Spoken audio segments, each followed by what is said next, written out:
Hi guys, I am sitting here with Jo from InSync in Adelaide. I've come down from Loxton, driven 3 hours for my bioresonance appointment. Now, Jo, I've just had a question about the medical medium book that I'm reading at the moment, and he talks a lot about Epstein-Barr.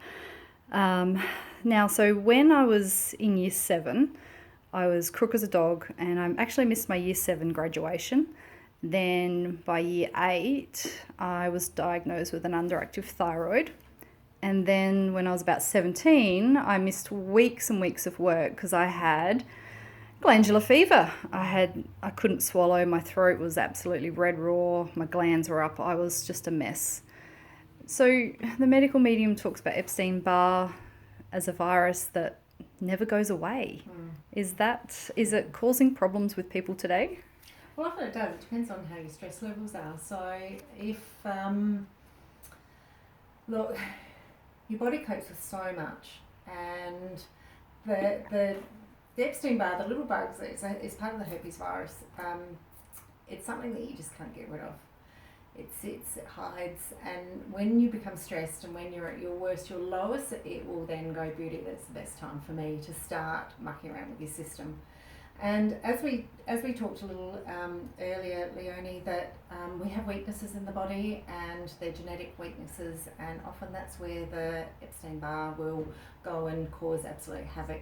It also loves a specific environment, so if you eat lots of sugars and carbohydrates and processed foods, plus lots of heavy metals and chemicals that we get in our environment in our day-to-day, it loves that environment. So the cleaner that we are, the less stress we have in our life, the more chance that it's not going to cause more havoc in our system. If it was me and I had the Epstein-Barr, I can't ever remember having glandular fever, but I'm sure it's there somewhere. It would be sitting in my liver because I have gut issues, which are ongoing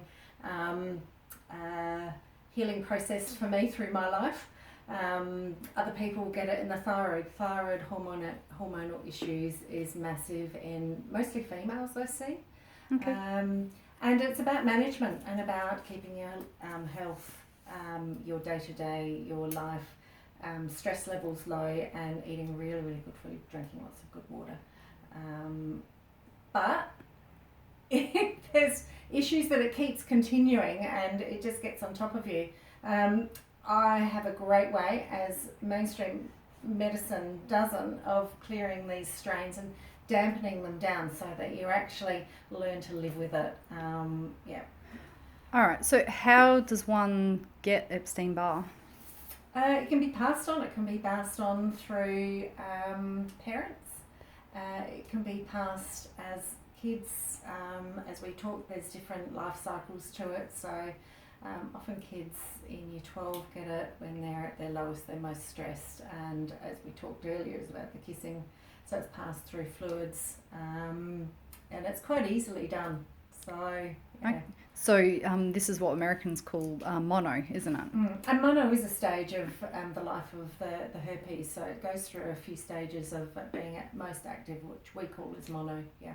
And so children, everybody can get it at any age, and it's not always going to be evident that we've got it or suffering until a low point in our lives. Absolutely, and look, it's part of the herpes family, and there's quite a few different levels. You've got your zoster, your shingles, you've got chickenpox, and simplex, herpes simplex, and it's part of the family that we just can't get out of the system, and it doesn't always have to present as a rash or a fever.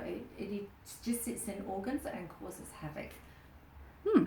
All right, I think that will help everybody to understand a little bit about that. Well, it never goes away. It's still there. Yeah. Oh, so when doctors test for it and they say you've had it in the past, you actually are likely to actually still have it. It's Correct. just lying dormant, waiting. Correct, but they can see that it's been there, but they can't test any further that it's causing havoc in an organ or causing havoc in the body. So It's just the testing process that's all they know, and that's all that they have access to, which is fine. But I actually have a different testing process that we looked a little deeper into the cellular structure, which is you see so much more when you do that. All right, cool. Thanks, Joe. Pleasure.